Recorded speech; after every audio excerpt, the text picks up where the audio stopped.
7 times at death's door, Frane Selak is still breathing. What's his secret? Luck. Frane Selak, an elderly Croatian music teacher, is known for his brushes with death, which made him gain the title of the world's most luckiest man.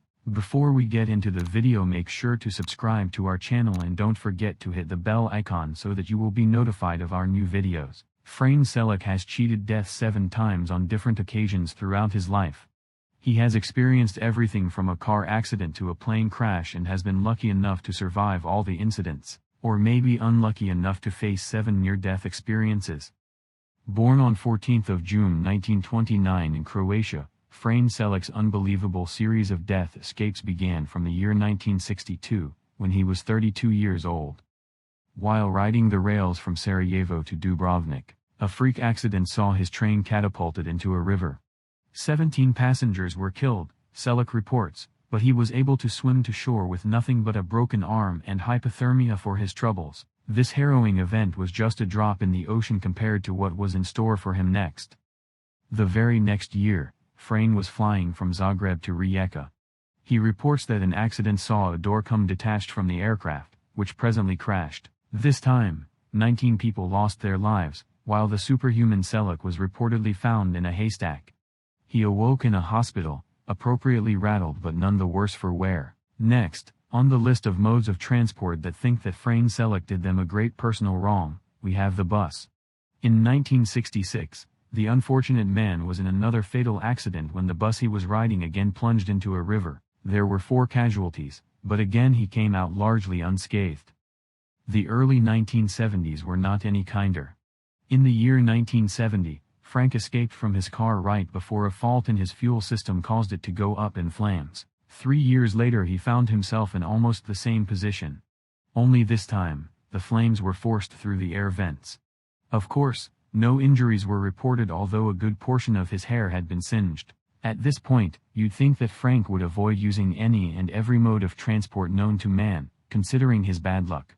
However, this was proven to be pointless by the accident of 1995. While in Zagreb, he was hit by a bus. Somehow he managed to escape with minor injuries. And then 1996 rolls around. Selak is once more behind the wheel and navigating a mountain pass.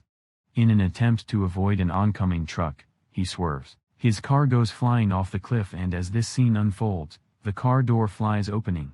Frank, who was not wearing a seatbelt, is ejected from his car, only to land in a tree where he watched his car fall 300 feet. In 2003, it seemed the universe decided to throw the world's unluckiest man a bone. At the ripe old age of 73, Frane Selak won the equivalent of $1 million. He said during an interview, "You could look at it 2 ways. I was either the unluckiest man in the world or the luckiest. I preferred to believe the latter." Frank's diehard optimism is truly inspiring. As for how he spent his winnings, all we know is that 1 or 2 houses and boats were purchased. However, by 2010, Selak chose to give up his fortune by sharing it with friends and family.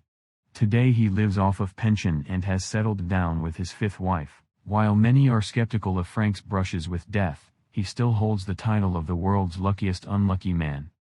So, there it is. Is Selak the unluckiest man in human history, to have had all these disasters befall him, or is he the luckiest for having survived them? That depends. Is your glass half empty, or half full? It's important to remember that there are some doubts about these 7 separate claims. He himself certainly made sure to emphasize the drama of his life story, and plays up the effect these incidents had on him. He once said, "There came a stage when I was lucky to have any friends at all. Many stopped seeing me, saying I was bad karma. But where does the line between impossible fact and fiction start to blur?" There's indeed a lack of official verification of some of these incidents, the 1963 plane crash and the train crash before it, and some inconsistencies in the accounts. Make sure to subscribe to our channel and don't forget to hit the bell icon. Click one of these videos. I hope you're gonna love it. Thank you.